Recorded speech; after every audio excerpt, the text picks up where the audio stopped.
Hello guys. मैं हूं विजय और आप देख रहे हैं आपका अपना यूट्यूब चैनल विजय सर। स्वागत है आप सभी का आपके अपनी यूट्यूब चैनल में। दोस्तों आज की इस वीडियो में हम सॉल्व करने वाले हैं क्लास 12th इंग्लिश में प्रीवियस ईयर आए हुए फिल इन द ब्लैंक्स को। तो चलिए वीडियो की शुरुआत करते हैं। सबसे पहले हम लोग देखेंगे वर्ष 2022 में आए हुए फिल इन द ब्लैंक। हमारा पहला फिल इन द ब्लैंक है I have seen lot of places, और इसमें हमें भरना है आर्टिकल। व आर्टिकल भरते समय हमें देखना पड़ता है कि खाली स्थान के बाद जो शब्द दिया होता है उसे हमें पढ़ना होता है, और पढ़ते समय यदि स्वर आता है तो हम एन लगाते हैं और व्यंजन आता है तो ए लगाते हैं, और दा के लिए कुछ अलग ही कंडीशन है। तो जब आप इसको पढ़ते हैं तो जानते हैं कि इसका पहला अक्षर ला आता है और ला एक व्यंजन है, इसलिए इसमें जो आएगा इसका आंसर वो रहेगा ए। तो इसमें आएगा I have seen a lot of places. हमारा दूसरा क्वेश्चन है आई प्रीफर टी कॉफ़ी। हमारे पास ऑप्शन है दैन, विथ, टू और बाय। तो गाइज आपको एक चीज़ ध्यान रखना है, अगर आपके फिल इन द ब्लैंक से पहले कोई शब्द प्रीफर आता है और उसके बाद फिर हमें प्रीपोजिशन भरना हो तो उसके साथ टू होता है, ये एक फिक्स प्रीपोजिशन है। तो आपको I prefer tea to coffee होगा, इसे ध्यान रखिएगा। तीसरा question mangoes are being full stop. अब इसमें हमें भरना है बॉट, बाय, बाइंग और बायड। अब देखिए जब भी कभी कोई सेंटेंस किसी वस्तु वगैरह से शुरुआत होती है तो समझिए कि उसे पैसिव वॉइस होने की संभावना बहुत ज़्यादा है। तो यहाँ पे देखिए, यहाँ पे मैंगोज लिखा है, फिर लिखा है आर, फिर लिखा है आईएनजी फॉर्म। तो आर के बाद फिर बीइंग लिखा हुआ है, ये पैसिव वॉइस होता है कंटिन्यूअस का। तो इसमें बीइंग के बाद आएगी वर्ब की थर्ड फॉर्म, वर्ब की थर्ड फॉर्म कौन सी है? बॉट। तो ये हो जाएगा मैंगोज आर बीइंग बॉट। चौथा क्वेश्चन है Anand is blank M A in English. अब इसमें फिर से आर्टिकल भरना है। अगर कोई शॉर्ट फॉर्म दिया होता है तो शॉर्ट फॉर्म का हमें पहला अक्षर पढ़ना होता है, और पहला अक्षर इसमें क्या लिखा हुआ है? एम। ठीक है, और एम का जो पहला अक्षर है वो एक स्वर है, और स्वर आने से क्या भरते हैं हम? स्वर आने से हम एन भरते हैं। तो ये हो जाएगा Anand is an M A in English. हमारा फिफ्थ नंबर क्वेश्चन है have you blank complaint against us. अब आप देखें तो इसमें जो हमारा डिटर्मिनर भरना है, चूँकि ये क्वेश्चन मार्क है, इंट्रोगेटिव है, तो इंट्रोगेटिव में सम जनरली नहीं आता है। इसी प्रकार से आपका मेनी भी नहीं आता है। मेनी अगर आता है तो उसके पहले आपको हाउ होना चाहिए, और यही कंडीशन आपकी मच के साथ भी है। तो इसमें जो होगा इसमें आएगा हमारा एनी। क्यों आएगा? क्योंकि क्वेश्चन मार्क हो और उसमें खालिस्तान के पहले अगर हाउ नहीं लिखा हो तो ना मच आएगा और ना मेनी आएगा, और सम का प्रयोग इंट्रोगेटिव सेंटेंस में नहीं किया जाता है। तो बचा एनी, तो ये हो गया एनी। 6 नंबर क्वेश्चन है ही इज़ पुअर ऑनेस्ट। अब इसमें हमें कंजंक्शन भरना है। तो यदि दो शब्द ऐसे होते हैं जो अलग आइडियाज़ के होते हैं, यानी कि अलग अलग होते हैं, जैसे यहाँ पे पुअर है और यहाँ पे ऑनेस्ट है, जहाँ पुअर निगेटिविटी को दर्शाता है और वहाँ ऑनेस्ट पॉजिटिविटी को दर्शाता है। यहाँ पॉजिटिविटी और निगेटिविटी दोनों अलग अलग हैं, और जब ऐसे शब्दों को जोड़ना हो तो हमारा कंजंक्शन बट काम करता है। तो यहाँ पे हो जाएगा he is poor but honest. Guys अब हमारा 7वां क्वेश्चन है we follow the traffic rules या रूल्स ऑफ ट्रैफिक। इसमें हम मस्ट का प्रयोग करेंगे। ये हमारी ड्यूटी के लिए दर्शाया जाता है। इसमें सेल नहीं आएगा, फ्यूचर नहीं बताना है, बिल भी नहीं बताना है, नीड के साथ टू आता है, तो हमारा इसमें मस्ट आएगा। इस तरह से हमने 2022 के 7 fill in the blank solve कर लिए हैं। अब चलते हैं 2023 में। गाइस 2023 में भी 7 तो फिल इन द ब्लैंक आए थे। चलिए एक एक करके देखते हैं। पहला we are going blank a match today. अब हमें इसमें भरना है ए वर्ब, वर्ब में पहली फॉर्म है आईएनजी फॉर्म है, टू के बाद प्ले है और प्लेड है। तो यहाँ पे देखिए आप वी आर गोइंग, यहाँ पास हमारा टेंस के हिसाब से हेल्पिंग वर्ब और मेन वर्ब आ चुकी हैं, लेकिन हमें आगे जो चाहिए, तो आगे जो आएगा ये इन्फिनेटिव का प्रयोग होगा, तो इसमें टू प्ले का आप इस्तेमाल करेंगे। ठीक है। दूसरा क्वेश्चन है my friend lives New Delhi. जब भी आप कभी स्थान बताना हो मे के अर्थ में, तो वहाँ आपको इन का प्रयोग करना पड़ता है, तो इसमें होगा in. My friend lives in New Delhi. तीसरा क्वेश्चन है the temple is the middle of the river. इसमें आपको प्रीपोजिशन भरना है, यहाँ आपको टेम्पल की स्थिति बतानी है। चूंकि यहाँ पे टेम्पल की स्थिति बतानी है और एक चीज़ फिक्स है, ये यहाँ रिवर के बीच में बता रहा है, मिडिल ऑफ द रिवर। तो मिडिल ऑफ द रिवर यानी कन्फर्म है, मिडिल में है, और जहाँ चीज़ें कन्फर्म होती हैं वहाँ पे ऐड का हम इस्तेमाल करते हैं, प्रिसाइज चीज़ों के लिए ऐड का इस्तेमाल करते हैं। तो ये जो हमारा बनेगा the temple is the middle of the river, at the temple is at the middle of the river. Fourth number question let's go to market where my father has put up the stall. और यहाँ हमें article भरना है, चूँकि यहाँ market लिखा है, आप मार्केट में माँ आता है, इस हिसाब से आप ए मत भरिएगा। क्यों? क्योंकि देखिए अगर कोई नाउन, जिस नाउन के पहले आपको आर्टिकल भरना है और उसके बाद अगर कोई WH वर्ड लिखा हुआ है, ये लिखा हुआ वेयर, तो अगर कोई WH वर्ड लिखा हुआ है तो ये नाउन डेफिनेट हो जाता है, और डेफिनेट नाउन के पहले आर्टिकल द का प्रयोग किया जाता है, इसलिए इसमें आएगा द। तो ये होगा let's go to the market where my father has put up stall. अब चलते हैं क्वेश्चन नंबर 5 में। The boy blank the word almost every day. इसमें आपको वर्ब भरनी है। वर्ब हमेशा सब्जेक्ट के हिसाब से और टेंस के हिसाब से भरी जाती है। चूँकि इससे ना हेल्पिंग वर्ब है, तो हेल्पिंग वर्ब के बिना आप टेंस पहचान नहीं सकते हैं, तो आप सब्जेक्ट के हिसाब से। यहाँ पे द बॉय सिंगुलर है, और सिंगुलर के हिसाब से यहाँ पे आपको सिंगुलर वर्ब यानी SES वाली वर्ब भरनी होगी। तो the boy catch the word almost every day. अब आते हैं 6 नंबर क्वेश्चन में। आई थिंक इट रेन टूडे। यहाँ आपको मॉडल वर्ब भरनी है।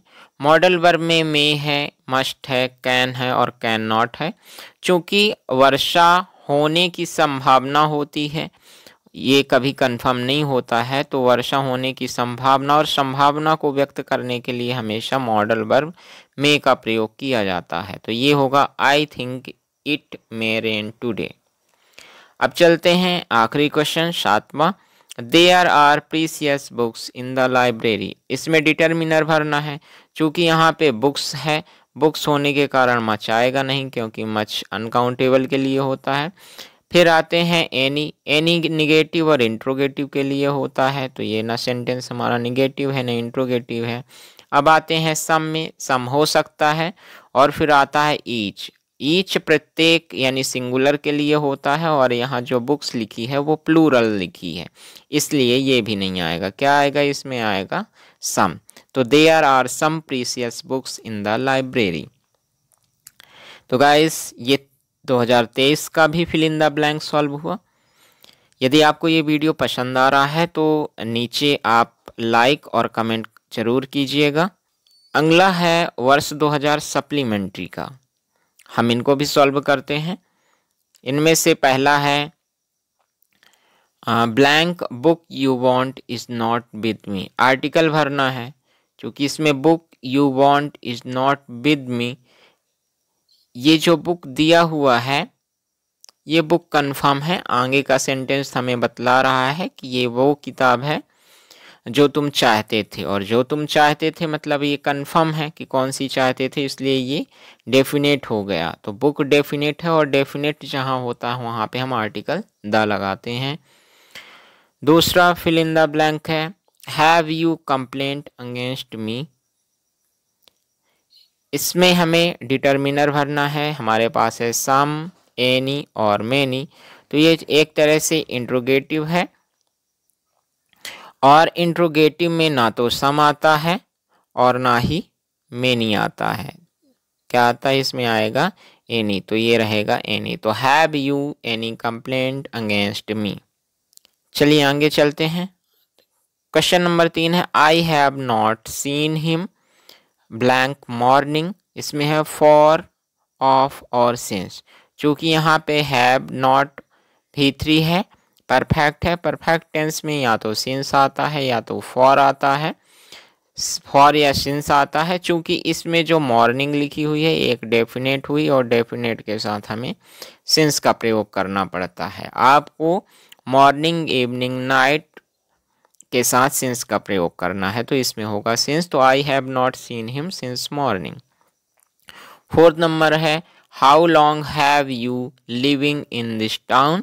इसमें हमारे पास वर्ब है, बी है, बीन और बीइंग है। तो आप देखेंगे इसमें हाउ लॉन्ग हैव एक हेल्पिंग वर्ब है जिसके बाद वर्ब की थर्ड फॉर्म आती है और थर्ड फॉर्म सिर्फ बीन है, इसलिए आएगा how long have you been living in this town.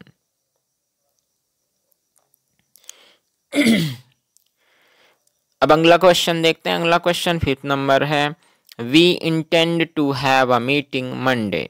यहाँ पे दिन है, दिन और दिनांक के पहले हमें प्रीपोजिशन ऑन का प्रयोग करते हैं, तो इसमें आएगा ऑन, टिल और अपॉन नहीं आएगा। तो ये होगा we intend to have a meeting on Monday. आखिरी क्वेश्चन है they are going a new car. ये पिछला एक क्वेश्चन हम ऐसा देख चुके हैं कि इसमें सब्जेक्ट के हिसाब से हेल्पिंग वर्ब और मेन वर्ब है, तो इसमें इन्फिनेटिव की ज़रूरत है और ये होगा टू बाय। तो they are going to buy a new car. तो गाइज इस प्रकार से हमने सप्लीमेंट्री 2023 का भी fill in the blank solve कर लिया। अब चलते हैं अगले में। अगला है 2024 का we keep our bread in the fridge blank it doesn't go bad. अब हमें इसमें प्रीपोजिशन या कंजंक्शन भरना है, तो आफ्टर है, सिंस है, सो दैट और आल्दो है। क्योंकि इसमें कह रहा है we keep our bread in the fridge, कारण बता रहा है और कारण के बाद कुछ चीज़ें बता रहा है, इसलिए इसमें आएगा सो दैट। सो दैट, यहाँ सो दैट का मतलब है ताकि, यानी अर्थ निकलेगा हम अपनी रोटियों को फ्रिज में रखते हैं ताकि यह खराब ना हो। दूसरा क्वेश्चन है हमारा how blank milk do you buy daily. इसमें डिटर्मिनर भरना है। अब डिटर्मिनर भरते समय देखिए ब्लैंक के बाद लिखा है मिल्क। मिल्क एक अनकाउंटेबल नाउन है और अनकाउंटेबल नाउन के साथ मच आ सकता है, मेनी नहीं आ सकता, तो मेनी कैंसिल हुआ। और चूंकि ये हाउ लिखा है तो हाउ के साथ या तो मच आएगा और या तो मेनी आएगा, तो इसमें आएगा मच। मेनी क्यों नहीं आएगा? क्योंकि मिल्क एक अनकाउंटेबल नाउन है। तो ये हो गया how much milk do you buy daily. तीसरा क्वेश्चन है Indian youth is full for the bright future of the country. अब फुल ये भी एक फिक्स प्रीपोजिशन है, फुल के साथ हमेशा ऑफ का प्रयोग किया जाता है, इसलिए इसमें आएगा ऑफ। और फुल ऑफ का मतलब होता है किसी चीज़ से भरे होना। तो इंडिया के जो जवान हैं वो फुल ऑफ होप हैं। यहाँ पे होप लिखना भूल गया है। Indian youth is full of hope for the bright future of the country, of आएगा। Fourth number question Mohan speak 2 languages. अब इसमें हमें मॉडल वर्ब भरनी है, क्योंकि जो चीज़ हम कर सकते हैं नहीं कर सकते हैं, यदि मेंटली या फिजिकली की बात आती है तो उसमें हम कैन का प्रयोग करते हैं। इसमें यूज टू नहीं आएगा, ना ही डेयर आएगा और ना ही नीड आएगा। नीड के साथ भी टू आता है, तो इसमें रहेगा हमारा कैन। तो Mohan can speak 2 languages. Guys आते हैं 5th नंबर क्वेश्चन में। पहले ही ब्लैंक है, फिर है man is road this book is my friend. अब इसमें एक चीज मिस है, मैन के बाद यहाँ पे लिखा हुआ था हु यहाँ।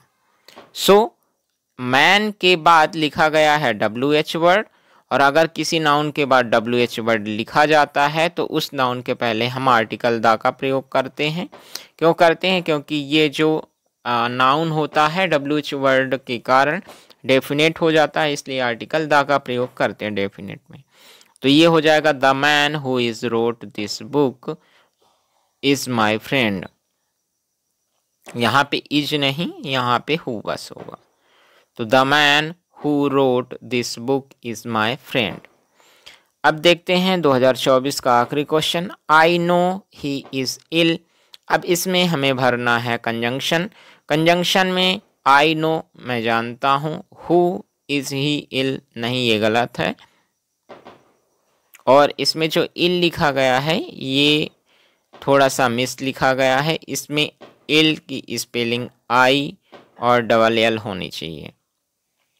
तो इसमें आएगा दैट, चूंकि ये एक कंजंक्शन है, कंजंक्शन की तरह काम कर रहा है। आई नो मैं जानता हूँ, दैट ही इज इल मैं जानता हूँ कि वह बीमार है। वेयर नहीं आएगा, प्लेस के लिए होता है, विच वस्तु के लिए होता है। यहाँ व्यक्ति की बात हो रही है, लेकिन व्यक्ति को सब्जेक्ट के रूप में यहाँ पे नहीं लिया गया है, यहाँ पे की के अर्थ में दैट का प्रयोग किया जाएगा। तो इस प्रकार से हमने वर्ष 2024 का भी fill in the blank complete किया। अब हम देखने वाले हैं वर्ष 2024 सप्लीमेंट्री का फिल इन द ब्लैंक। चलिए शुरू करते हैं। पहला हमारा my brother blank lift this table. पिछले 2024 में भी हमने एक ऐसा देखा था कि अगर आप माइंडली या फिर फिजिकली कुछ कर सकते हैं, उसकी एबिलिटी बताना हो तो, और प्रेजेंट में है तो हम कैन से बताएंगे। तो my brother can lift this table. दूसरा है we did not have sugar at home yesterday. इसमें डिटर्मिनर भरना है, चूंकि हमारा सेंटेंस निगेटिव है, निगेटिव में सम नहीं आता है। इसी प्रकार से हम देखें तो निगेटिव में एनी आता है, इसमें फ्यू ही नहीं आएगा क्योंकि फ्यू काउंटेबल के लिए होता है, और लिटिल भी नहीं आएगा, इसमें आएगा एनी। चूंकि आप सबसे पहले डिटर्मिनर भरते समय ये सेंटेंस का ध्यान रखें, अगर निगेटिव है तो केवल आपको एनी ही भरना है। थर्ड नंबर क्वेश्चन है the swimmer dived the river. The swimmer dived the river यानी स्विमर गोता लगाता है नदी में। अब मे के अर्थ में इन भी हो सकता है और इनटू भी हो सकता है, लेकिन यदि कोई वस्तु गति के साथ स्थान परिवर्तन करती है तो इनटू का प्रयोग किया जाता है। इसमें स्विमर पहले ऊपर था और बाद में नदी में जाता है, यानी गति रहती है उसकी बॉडी में, और स्थान परिवर्तन कैसे हुआ, पहले वो ऊपर था और नदी में अंदर है, तो इसमें आएगा इनटू। चौथा क्वेश्चन है he blank in this area for past 6 years। अब जब हम इस फिल इन द ब्लैंक को पढ़ते हैं तो देखिए यहाँ पे लिखा है फॉर और उसके बाद टाइम। फॉर और टाइम यानी कि या तो प्रेजेंट परफेक्ट है, या तो प्रेजेंट परफेक्ट कंटिन्यूअस है, या इसी तरह से पास्ट। तो इस हिसाब से ये प्रेजेंट इंडेफिनिट की हुई और ये कंटिन्यूअस नहीं हो सकता। हमें चाहिए क्या, परफेक्ट या परफेक्ट कंटिन्यूअस। तो ये जो तीसरा दिया हुआ है हैज़ बीन लिविंग, ये रहेगा हमारा। तो ये बन जाएगा he has been living in this area for past 6 years। Question number 5 the boy you cheated was weeping. अब इसमें the boy, who, whom, whose, which। which तो वस्तु के लिए होती है और यहाँ बॉय की बात की गई है, ये नहीं होगा। whose मीन्स होता है किसे, किसका या जिसका। whose मीन्स किसका या जिसका, तो यहाँ किसका जिसका भी नहीं बताना है। और who मीन्स होता है कौन या जो, तो यहाँ कौन या जो भी नहीं करना है, यहाँ होगा whom। whom मीन्स होता है जिसे या किसे। तो the boy whom you cheated was weeping। लड़का जिसे तुमने चीट किया वो रो रहा था, ये होगा whom इसमें से, ध्यान रखिएगा। I am afraid, फिर यहाँ है for, with, upon, of, इसमें प्रीपोजिशन भरना है, प्रीपोजिशन भरना है। तो अफ्रेड के साथ केवल एक ही फिक्स प्रीपोजिशन आता है, वो आता है OF वाला ऑफ। तो ध्यान रखिएगा I am afraid of scolding. सातवां और आखिरी क्वेश्चन है आज का, Priya is blank first rank holder of her class. अब इसमें आर्टिकल भरना है और देखिए यहाँ पे लिखा हुआ है पहला खालिस्तान के बाद पहला शब्द है फर्स्ट, और फर्स्ट एक क्रमवाचक विशेषण है और क्रमवाचक विशेषण के पहले हमेशा आर्टिकल द का प्रयोग किया जाता है। तो गाइज इस प्रकार से हमने 5 पेपरों का fill in the blank solve किया है। आई होप आपको पसंद आया होगा। यदि पसंद आता है तो चैनल को लाइक करें, शेयर करें और सब्सक्राइब करें। कमेंट करके ये भी बताइएगा कि अगला वीडियो आपको किस टॉपिक पर चाहिए। मिलते हैं अगले वीडियो में, तब तक के लिए बाय बाय, नमस्कार।